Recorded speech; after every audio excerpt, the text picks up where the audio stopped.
if we are going under the premise that she had a stroke at that point in time, at what point was she in her medical condition? And by the way, the misgiving of information, we are not blaming. No, you can say that, Tommy. No, we're not blaming on the state police or the district attorney's office. It's just more information seems to be coming out. And again, this eyewitness, which I'm trying to get to meet with, or he is today, says that she seemed to be looking around as confused in some way, and he waved to her to maybe pull over, and she didn't. We don't have all of it yet, and we'll have to find out. The question asked, and I'd like to get to it, the human side for a moment. That's what I was about to ask. Okay? This man loved this woman. He is in a daze from all of this. Absolutely. There was there discussions of a divorce? Absolutely not. I love my wife, we loved each other. There's been so much negative press now surrounding your wife. It couldn't be any worse. How do you want everyone to remember your wife? She was a perfect wife, an outstanding mother, hard worker, reliable person, trustworthy. I would marry her again tomorrow, but she's awesome. She's the best. And your daughter. Tell us about your daughter. She's my little girl. She's gone. I don't know what else to say about that.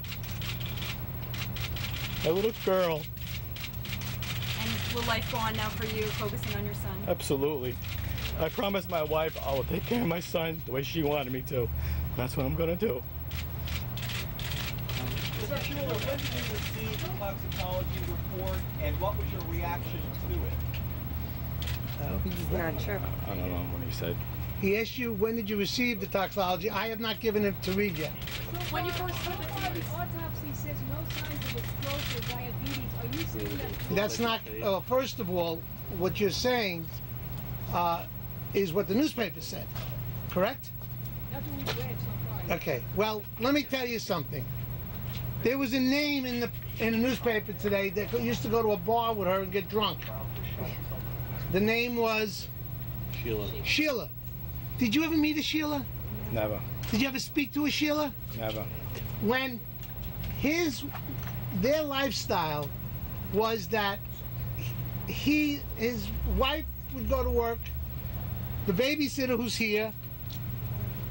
I watch my kids during the day. I work nights. When the babysitter was there for a short time, then he'd leave to go to work, and then the wife came home. The babysitter has told me, I never saw her drunk. I never saw her smoke pot. I never, and she was there how many days a week? 5 days, 4 or 5 days a week. 4 days a week. So, Mr. Schuler, when you heard the results about her being drunk well, and you high, spoke out, and we're not going to do it. I know, but Mr. Barber, I know. What's I'll your get to you. reaction? From What's the back, your reaction please. to that? From the back, please. Yes, sir. Yes, I've asked before. I'm sorry. That's okay. I just want to keep it organized. I think we're doing great. I will come back to you, ma'am. 911 tapes. Do you think they'll be helpful? Tom? I think that the 911 tapes will tell us a lot. We're working in conjunction with the state police and the prosecutor's office to really try and understand for Daniel and his family's purpose what really happened here. This is so out of character for this woman. There has to be some other explanation. Yes, ma'am. So my question is, when you heard the toxicology report that she was supposedly drunk and high, what was your reaction? I'm not sure. Would never happen. Shocked? It's not true. Can you just elaborate a little on your reaction to, I mean, if you're saying it was totally out of character, can you just elaborate a little? Unbelievable, right? Shocked, sad. Not true. I think Joyce is someone you also might want to speak to. Jane, I mean. Which? Jay. Jay, I apologize. Come over, Jay. Front down, thank you. All right. This was her dearest friend, close relative, married to her. Your full name, please? Jay Schuler. You're married to? I'm married to Danny's brother, Jimmy Schuler. Diane was my sister-in-law. What's your first name?